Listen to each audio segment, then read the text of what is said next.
Hello, I'm Shayna with Ink and Star Stuff. Today I'm going to be showing you how I set up my notebook as a writing notebook. This is a Hobonichi A5 cover. This cover was released last year. It is the Tokyo Metronome cover by Hiroko Kubota. And when I saw it last year, I immediately fell in love and knew I had to add it to my collection. I just want to show you the back because it is just too cute. I love this cover and I will show you what I use it for. So let's open it up. And as you can see, I have a blank Hobonichi notebook. This is the Wish Upon a Star design by Yuka Hiiragi. This came out a couple years ago. Unfortunately, it is no longer available, but Hobonichi does have some really beautiful designs that just released, and I'm excited to get a new one because this one is almost completely full. And one thing about the Hobonichi notebooks that some people may love and some people may not enjoy so much is that the grid inside changes colors in each section. So I will show you what that looks like in this back section here. So as you can see, this grid is kind of a purple color, but in the previous section, it is somewhat of a kind of a greenish color. And I'll show those side by side. You can see the color shift between the green and the purple. And as I said, some people love this because it does help divide the notebook into 4 even sections. Some people may not like it because it is a little jarring to go from one color to the next. For this notebook, I really like it because it helps me divide it into 4 separate projects, and I will show you what those look like in just a moment. The other things I carry in this cover are a set of blank white Post-it notes, which come in really handy. I have some stickers here, which I will show you how I use these in just a moment. I have some Post-it flags for marking important sections I need to revisit. I have some additional stickers that are in here and some blank pieces of the notepad paper from Hobonichi, which I can either tape on the inside if I need some extra sections to be added, or just scribble some notes to myself. So let's move on to the notebook itself. I love the blank notebooks. I'm a huge fan of the paper. It is Tomoe River paper. It is wonderful for fountain pen inks, and I am definitely a fountain pen user. And I will show you what is inside. So the way I set up my writing notebooks is I will have a main project page. And as I said, there are 4 different sections, so I have 4 separate projects listed. I did cover up this top one because it is a secret project that I am working on. I'm not ready to share with the world yet, so I have had it covered.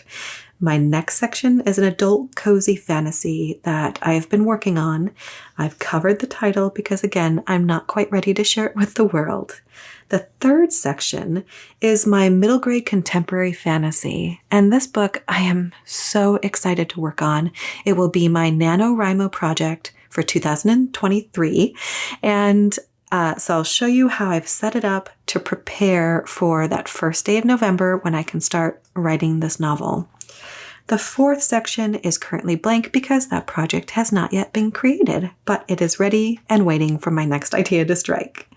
So I will jump to my adult cozy fantasy and show you the start of how I've set that one up so you can kind of see it in action, but then I'll go to the middle grade contemporary fantasy so you can see all the sections that I include and how I prepare for drafting a new project.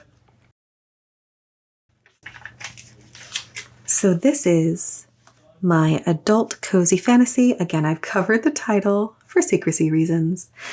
But what I love about having a landing page like this is that it covers the genre, adult cozy fantasy. It will have the title, which I cannot share yet. And then I usually have an inspirational image that really encapsulates the tone and feeling of the book. And I've had that glued in there. I also have some ink here just to kind of set the tone again and mood. I love this ink. I don't know if you can see, it's a kind of a shades from purple to like a pale blue, and there's some incredible sparkle in there. So this one is, I'll share the ink with you because I have it right here. This is the Dominant Industry Sunset Pearl. So it's the Pearl series, and I'll turn this over. You can see all that glitter on the inside is there you go, the shimmer on the bottom. And you really have to shake this ink really well to get that to show up in your ink. And again, when you have it in a pen, you have to do the same thing before you start. Shake up your pen really well before writing, and then that shimmer will make an appearance. So after the landing page, I will have a 2-page spread of aesthetics. Now this book has a magical school setting. And as you can see, I have lots of images in here to suggest that back to school, you know, the books and everything. The main character is not a student. She is going to teach at this school, and lots of chaos ensues in a very cozy way, of course. So then after my aesthetics page, I have my summary and pitch, which I will cover up. And I will share, though, with you the comp. So it's uprooted meets a magical school setting in this adult cozy fantasy. So this is kind of a nice place for me to add my own personal notes and just kind of have in mind what the themes are. Here's the themes listed right here, and the general story that I'm trying to tell. So the themes are that I'll share with you today is it's a story of secrets and untold truths and bringing the truth to light. So there's just a couple of the themes. I have some more in here, not ready to share yet, but this is my landing page for when I need to remind myself of the story I'm trying to tell and the themes I am trying to hit when I'm drafting. Now the next page is my word tracker. And as you can see, I've added stickers for every 2,000 words that I accomplish in my draft. The reason why I put the word tracker so early in the notebook is because I have found in the past, if I go straight into brainstorming or straight into characters, and then later as I'm doing my word count tracking, it'll fall kind of later in the book. But then if I need to keep brainstorming notes or keep adding characters, then all of a sudden I have this word tracker right smack in the middle of like the flow, and I didn't really enjoy that. So I like having it at the beginning so that it's something I can work towards filling out and just have like this sense of accomplishment when this is filled and it's in the proper place. Now I have chosen to do 2,000 word increments for my stickers because I have chosen some larger stickers. I could, for future projects, choose smaller stickers and do smaller increments, which I will most likely do for my middle grade contemporary fantasy, partly because I just like adding those stickers, but also because it's a nice way of just going, okay, for every 1,000 words, I have a sticker. Now for the word tracker, you could add your goal up at the top. For this adult cozy fantasy, I'm not too sure where the word count's going to fall, and I just kind of want to let it run its course and land where it wants to land. So that is why I have it like this. I also, most adult fantasies are anywhere between 80,000 to 120,000 for a fantasy. So I wanted to have enough space for those stickers. Again, that's why I chose 2,000 word increments for the stickers. Now the next page is very similar. It is the revision tracker. Now revision trackers for this book are going to be the same stickers, but instead of showing the word count, I will do the chapters, and I'll show you what I did in a previous book. So here's a completed revision tracker for my previous middle grade fantasy. And as you can see, each chapter that I revised had its own sticker, and each sticker actually tells a bit of the story. So this is my revision tracker for a previous project. I really loved this. This helped me a lot kind of keep motivated and keep working towards the end. So I'm going to do the same for these projects that are in this notebook as well. Now, you'll notice for this book, I have 2 revision trackers, and there's a reason for that. One is because I usually do my own personal revision, of course, and then I'll do a revision with my CP notes, my critique partner notes. Now, my critique partner notes are the ones that I'll most likely get this first section. And then after I get notes back from my critique partners, after I've done those revisions, I will send it to my agent. Once I get her notes back, I will want to start a new revision tracker, because once I have done those revisions, that usually means the book is ready to go out to editors. So that is what this section will be. This will be for my second round, which might not be my second. It might be like my 5th or 6th, but that kind of milestone revision tracking. And after my revision tracking, what I will have next is a secret section, which I don't want to share right now because, again, secrets. But I can share this section here. In fact, my secret section that's back here, I needed a second page to keep filling it out. So I've taped in a second page, and I use the back for vibes. Now, this is always such a fun area to fill out because you can put down the setting, the ideas that you want to encapsulate as you're writing. And so this is where I've put some very important vibes that I want to hit in the draft. The next page will be locations. Again, I've covered them up for secrecy, but they are important locations that you definitely want to focus on in your book. So that is what this page is for. Then we get to the characters. So I have my main character here. I usually do a 2-page spread. I've covered a few things up for secrecy, of course. But on the second page, I will do her emotional journey, which includes her misbeliefs that she needs to work through over the course of the story and the challenges she faces, and then the things that she desperately wants in her own life. Then I'll go on to the other characters in the book. As you can see, there's quite a few characters in this book. There's even more. There's a couple more pages of characters here, which are also kind of spoilers, but we have our cast of main characters, not mains, but cast of characters here that the main character interacts with. And I just like having them here to revisit and kind of the important things about them and the roles they play in the book. Now I have this clipped off because the rest of these sections are a whole bunch of spoilers and a whole bunch of secrets. So I'm going to skip to the section that I've just set up for my NaNoWriMo book. So as I said, my next book is a middle grade contemporary fantasy.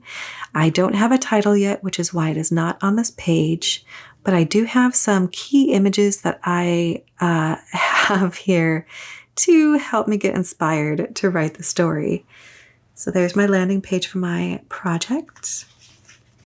And then of course the aesthetics spread. And again, places, images, concepts that are going to come up in the book are laid out here. It's a really lovely page to have open while I'm drafting to kind of sink me into the world of the story. Now, after the aesthetics page, I'll have the summary and pitch as I did with the previous book that I showed you. I'll have the list of themes, and I do have a bunch of themes in mind for this one. I'm excited to fill this out. There's some important things I'm going to be touching on, and I just cannot wait.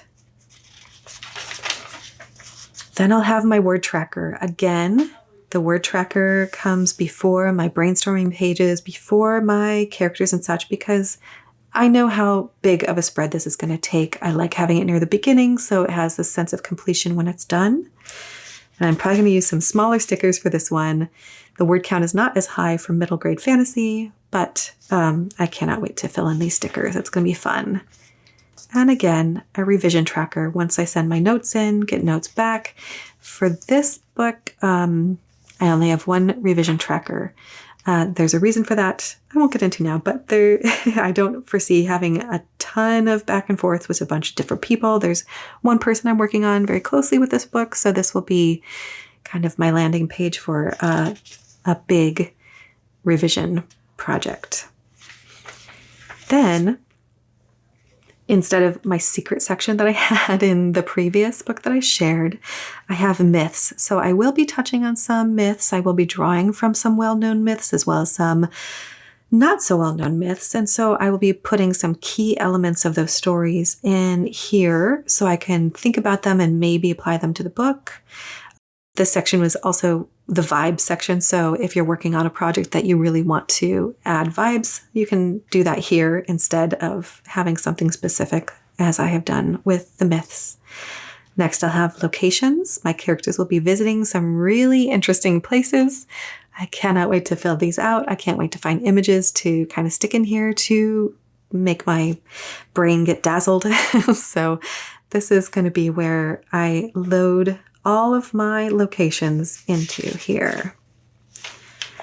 Then I'll have my characters. So I have the name of my main character, which I covered here, again, for secrecy reasons. And so I'll have that character here, kind of a rundown of who they are, what they do, very important attributes that I need to keep in mind for the story, as well as their emotional journey. Now I'm going to put this poor character through a lot, so I will have this pretty well filled out. Now what I've done with this one, usually I do, multiple characters will go on these future pages, but because I haven't filled this in yet, I want to wait till I complete their emotional journey, because if I need spillover, then this is where it's going to go. And then I'll have some few extra pages. I've marked these with some washi here of the other characters that we will meet along the journey. And I will flip past there. I have not labeled this page yet because I'm not sure where they're going to land yet. And now I get to kind of the more beefy parts of my writing notebooks. So here I will have the outline. Now again, you're probably wondering, why do you put the outline before your brainstorming notes? Again, my outline, I have a set number of pages. I know how much space it's going to take up in the notebook, and it's a really helpful for me to be able to flip directly to the outline before having to wade through the whole section of brainstormings or my what if lists. So I will have that here. Right now I have these flags set up because this is going to be where those beats most likely will be inputted. If I need to go a little longer with some, then I can move these around and, shift accordingly. But I have 6 pages for this outline. So it's not going to be an incredibly deep, detailed outline. It's just going to hit these major beats of the story. So the system I enjoy is a mix of story engineering by Larry Brooks and Save the Cat beats, and so that's why they're listed here when I construct my story. All right, so now we get to the fun part of the notebook. I start by writing wish scenes. So I'm sure writers out there, you have these ideas of scenes that you cannot wait to write. You've been thinking about them. They take place in areas that you want to showcase. They happen between characters and increase the tension. These pages here are where I write all of my wish scenes, the scenes that I absolutely want to include in the book. And so there's no order, there's no rhyme or reason. It's just, I just had this idea. I really want to include this. So these are the pages where that idea lands. Now, after I have my wish scenes listed, and I've left a couple blank pages for those, I will have the story.